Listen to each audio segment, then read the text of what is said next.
4 new game-changing minis are coming to Clash Mini, and they could be some of the strongest minis on launch, but you need to understand their abilities and synergies to discover their true strength and fully utilize them. So let's start this mini news with the Apprentice Monk.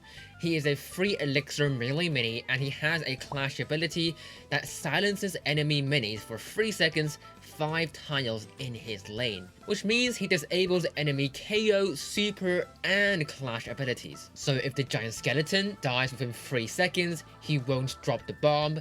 Even though Sailor can get full energy at the start, she'll have to use her base attack for 3 seconds, but most importantly, any clash ability is disabled, from the ones that make you smash your screen like the Dark Prince and the Fisherman, to the more passive ones like the Lumberjack and the Royal Recruit. This is because he is at set 6, which is the highest set, so his clash ability activates the quickest. You can also use this to protect your own clash ability. Let's say you hog rider the enemy, but they stopped it using the Prince.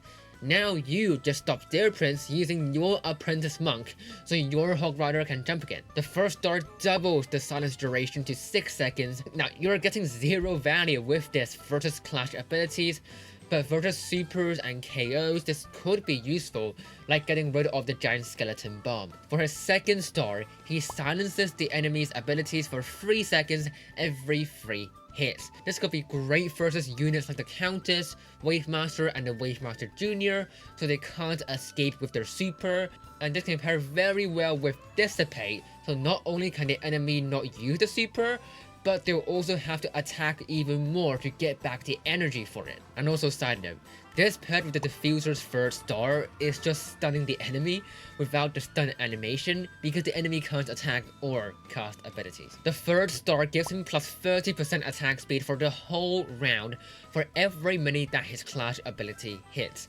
even if the mini who got hit isn't affected. This is probably not worth it unless 3 or 4 minis are all lined up. And here are his emotes and avatar, and he belongs in the specialist class along with the Executioner, who also has the Ranger class. He's a 5 elixir ranged mini, and his super throws a boomerang to the furthest enemy, dealing 8 damage to the minis in its path, and dealing another 8 damage in the boomerang's way back.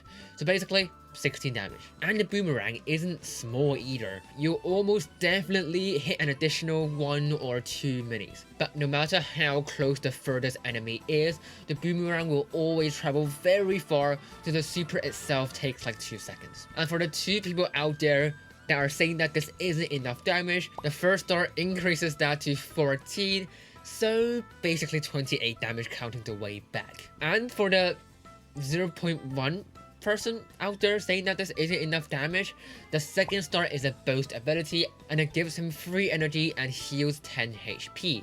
Since the Executioner's super costs 7 energy, if he kills 2 minis using his super, which is more likely than you think with the first star, he gets almost full energy for another super. This is just princess in disguise, isn't it?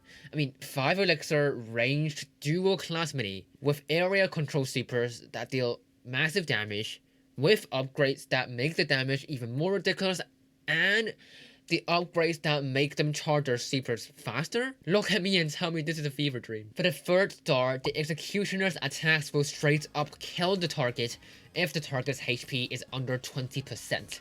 Yes, this also applies to his base attack, which normally deals 3 damage. He could deal something like 20 damage versus a giant, but I don't think this will be very useful because you'll just wipe out minis using the super instead. Next we have the Headhunter, a 3 elixir ranged mini. He has a super that deals 5 damage instead of the 2 damage base attack, but it deals triple the damage versus a hero, so 15 damage. And the super only costs 2 energy. This could be massive versus melee heroes, especially Shield Maiden or Natureborn, who are supposed to tank.